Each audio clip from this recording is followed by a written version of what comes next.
Hi friends, welcome to our channel.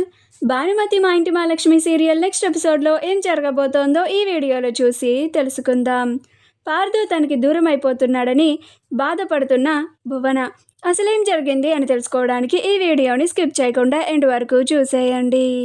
పార్థుకి Vishwanath వాళ్ళ ఇంట్లో మంగళ స్నానాలు చేయిస్తూ ఉంటారు. అలా కోటి వాళ్ళ ఇంట్లో భానుమతికి మంగళ స్నానాలు చేయిస్తూ ఉంటారు.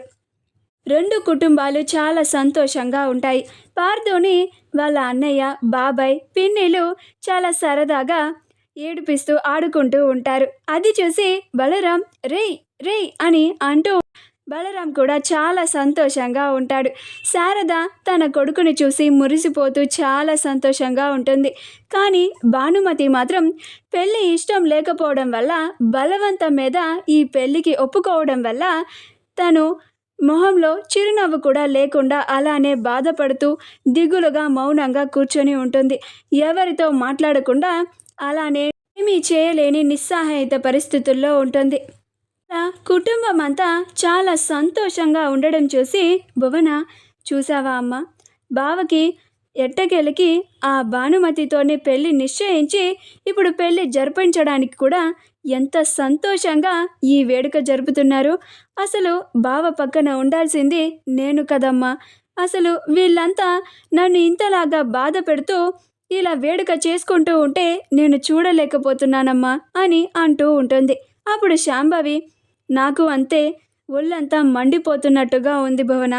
వీళ్ళందరూ మన ఇద్దరిని ఇంతలాగా అవమానిస్తున్నందుకు ఏదో ఒక రోజు వీళ్ళ మీద నేను ప్రతీకారం ఖచ్చితంగా తీర్చుకొని తీరతాను. ఒక విషయం గుర్తుపెట్టుకో భువన, ఇంకా పెళ్ళి జరగలేదు. పార్థు ఆ భానుమతి మెడలో తాళి కట్టాకే పెళ్ళి జరిగినట్టు.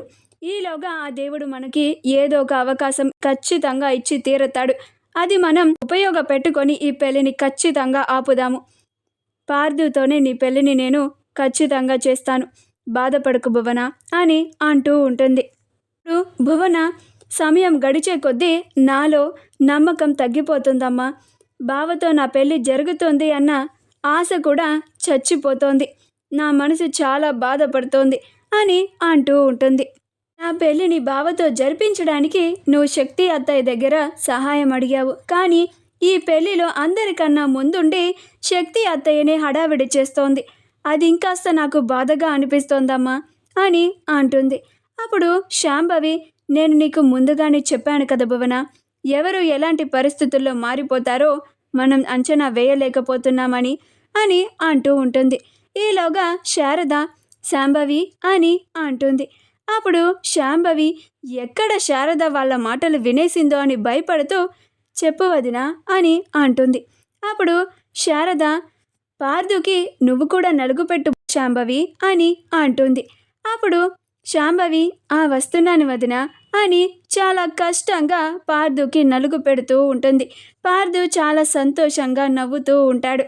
ఆ తర్వాత విశ్వనాథ్ వాళ్ళ భార్య, అమ్మ శారద, నువ్వు కూడా పార్థుకి నలుగు పెట్టమ్మా అని అంటుంది. అప్పుడు శారద కొంచెం ఇబ్బంది పడుతూ, పార్థుకి తనంటే ఇష్టం లేదు అని ఎక్కడ ఇబ్బంది పడతాడో అని మౌనంగా అలానే నేనా అత్తయ్య అనుకుంటూ వస్తూ ఉంటుంది. పార్థు శారద వచ్చి నలుగు పెడుతోంది అని మొహం మార్చుకుంటూ చాలా కోపంగా మొహాన్ని పెడతాడు. అప్పుడు బలరాం, పార్థు అనకుండా మౌనంగా నలుగు పెట్టించుకో అన్నట్లుగా ఎక్స్ప్రెషన్ ఇస్తాడు.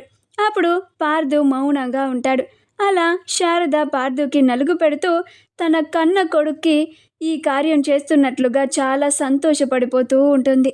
మా వీడియో కనుక మీకు నచ్చినట్లయితే లైక్ చేయండి, షేర్ చేయండి, మా ఛానల్ని సబ్స్క్రైబ్ చేసుకోండి. పక్కనే ఉన్న బెల్ ఐకాన్ని క్లిక్ చేయడం మాత్రం మర్చిపోకండి.